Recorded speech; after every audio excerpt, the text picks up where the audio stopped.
എല്ലാവർക്കും നമസ്കാരം. നമ്മുടെ ഭജൻ ക്ലാസ്സിലെ അടുത്ത എപ്പിസോഡിലേക്ക് എല്ലാവർക്കും സ്വാഗതം. ശ്രീ ശങ്കരാചാര്യരുടെ ഗണേശ പഞ്ചരത്നത്തിലെ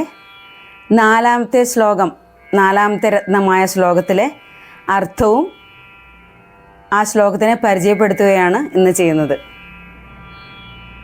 ബാക്കി 3 ശ്ലോകങ്ങളെ നമ്മൾ ഇതിനു മുമ്പ് പരിചയപ്പെടുത്തി കഴിഞ്ഞിരുന്നു. ഇന്ന് 4ാമത്തെ ശ്ലോകം.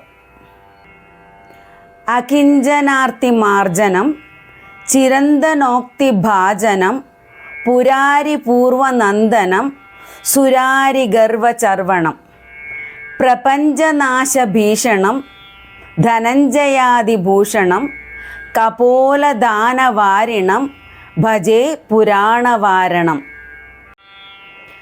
അകിഞ്ചനാർത്തി മാർജനം ചിരന്തനോക്തി ഭാജനം പുരാരി പൂർവനന്ദനം സുരാരി ഗർവചർവണം പ്രപഞ്ചനാശഭീഷണം ധനഞ്ജയാദിഭൂഷണം കപോലദാനവാരിണം ഭജേ പുരാണവാരണം.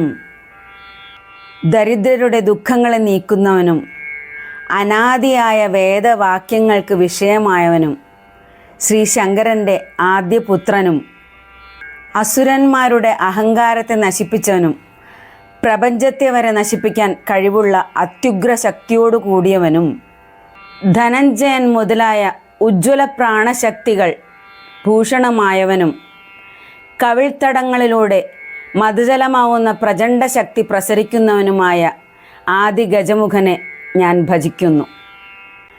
അകിഞ്ചനാർത്തി മാർജനം ചിരന്തനോക്തി ഭാജനം പുരാരി പൂർവനന്ദനം സുരാരി ഗർവചർവണം പ്രപഞ്ചനാശഭീഷണം ധനഞ്ജയാദിഭൂഷണം കപോലദാനവാരിണം ഭജേ പുരാണവാരണം.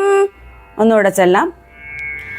അകിഞ്ചനാർത്തി മാർജനം ചിരന്തനോക്തി ഭാജനം പുരാരി പൂർവനന്ദനം സുരാരി ഗർവചർവണം പ്രപഞ്ചനാശഭീഷണം ധനഞ്ജയാദിഭൂഷണം കപോലദാനവാരിണം ഭജേ പുരാണവാരണം.